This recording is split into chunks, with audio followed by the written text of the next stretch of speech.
hallucinations this morning, and I'm rather confused.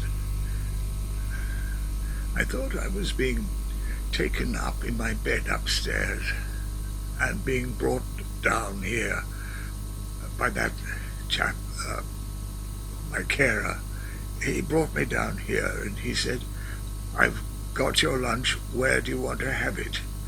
In bed or up at the table?" I remember saying I'd like to have it in bed. So I had lunch in bed here. After a few minutes, I realized I was still in my own room, that I hadn't in fact moved at all. But we definitely took a journey here. We'd definitely gone downstairs. I remember the movement. So, have I moved? Have I been pushed out again? I was told that my needs were greater than could be dealt with downstairs, my medical needs. But this doesn't help with the hallucinations. It's real, but it's not really there. That's what I try to keep telling myself when I have these dreams. They very often relate to travel, moving somewhere, going somewhere, fetching something. I don't know why. I miss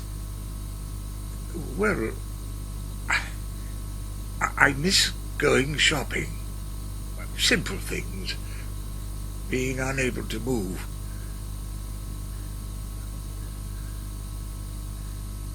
I never reacted too badly to the diagnosis when it first came along. I just regarded it as a nuisance. Other people don't understand it, how it slows down the thinking process. It has slowed down my thinking. Days seem shorter for me now. Time passes and I don't know if I'm awake. Am I definitely in the right room? Am I in bed? How could I have got back into bed then? Should I just lie here then? Is that what I should do? Am I on the floor? Did I fall down a hole?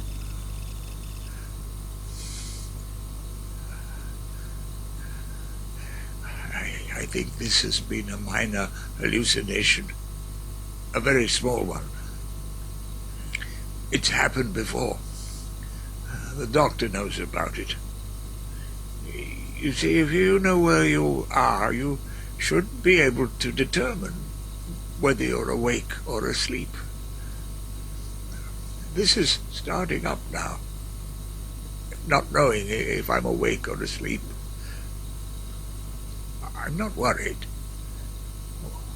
or I try not to be worried. You see, the trouble is with this medication is that you dream a lot. You dream vivid dreams. They're dreams about going somewhere, moving or doing something, usually related to my previous activity before going to sleep. I think that's what happens when you cross over from consciousness into sleep. Those last thoughts follow you, and you dream vivid dreams. I think it would be better now if I were asleep all the time.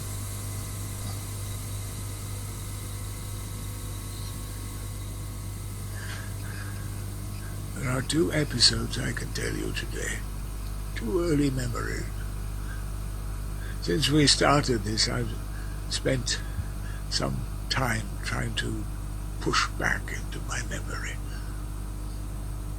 This is 1938, so I would have been 3 years, 2 months, something like that. It's a real memory. remember going on a picnic from my grandmother's house. It was a Thames River picnic, like you have in Wind in the Willows. And I remember Templeton, one of my father's Admiralty friends, had a Riley 9, one of those very old cars. He had to go back and bring the kettle. He'd forgotten to pack the kettle with the primus stove. Off he toddled. Templeton was in the Admiralty. He had the distinction of having served in World War I for one day. He arrived in France at 11 o'clock on the day of the armistice. He raced through the night to the front, and when he got out and they told him he was too late, he arrived to the minute as the firing stopped. Wallace's wife was clearing out the attic after he died, and she came across one of those long-handled grenades.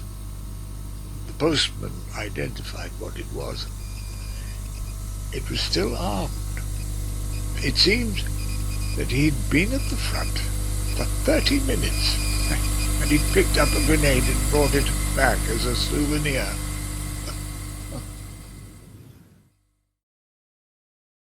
The way I handle the routine is this. If you've got any thoughts in your mouth, as I have at the moment, you try to get it out. And I can't always take what I've got in my mouth. I can't get it out.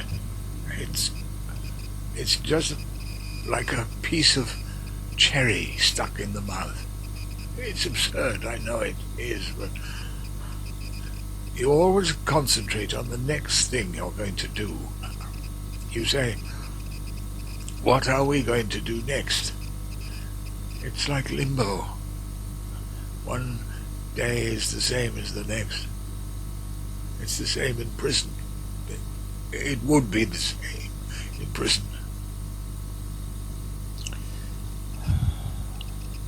My mind is still very sharp at times. You get a flash of the horror of the situation, flashes of acuity. Time passes differently now. I still dream much the same, moving downstairs, stairs and stages and passing through doorways. The dreams take away a lot of my energy. Am I asleep now? It's getting worse, you see, because of the approaching of dementia. I have all sorts of thoughts running in and out all the time, and it's difficult to pull out the one I want. Have I told you this before?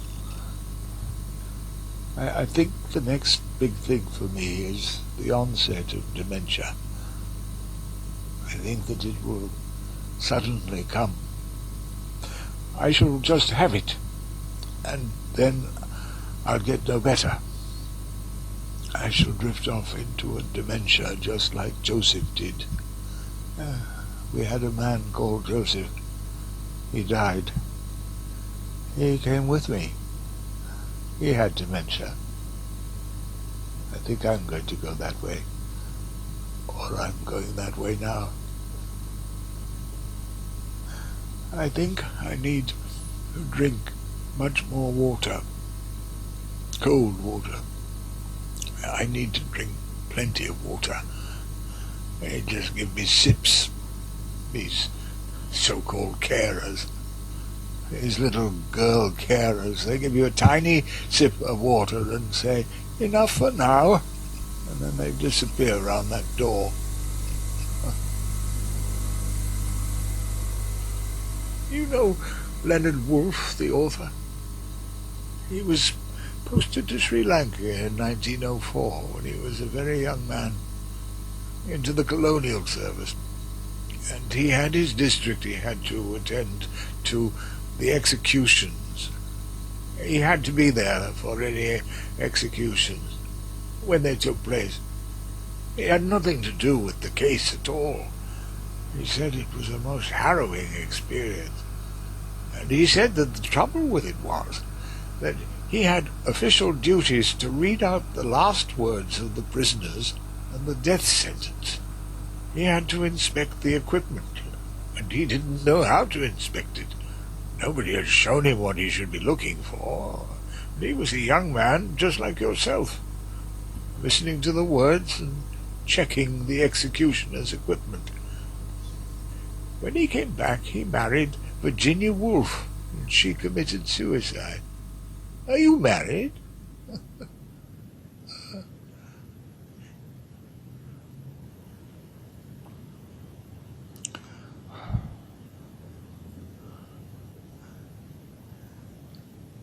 This place is like a parking place. That's how I feel. An annex to death. I was told that I'd be here a short time, but I don't think there was ever any intention that I'd be going home. I'm at the end of my tether. It's just dementia next. I find it difficult. Today, I know it's about 10:30 because it's not long since breakfast. But if I sleep until 12, I might think it's late afternoon. There's nothing at all to help me. It's all Mickey Mouse. I think the place is pushing me toward dementia. Earlier on, I was thinking about the gravel quarry where I used to play. The Piltdown quarry. It was privately owned near where I lived when I was a child. I used to walk along the railway lines with my mother.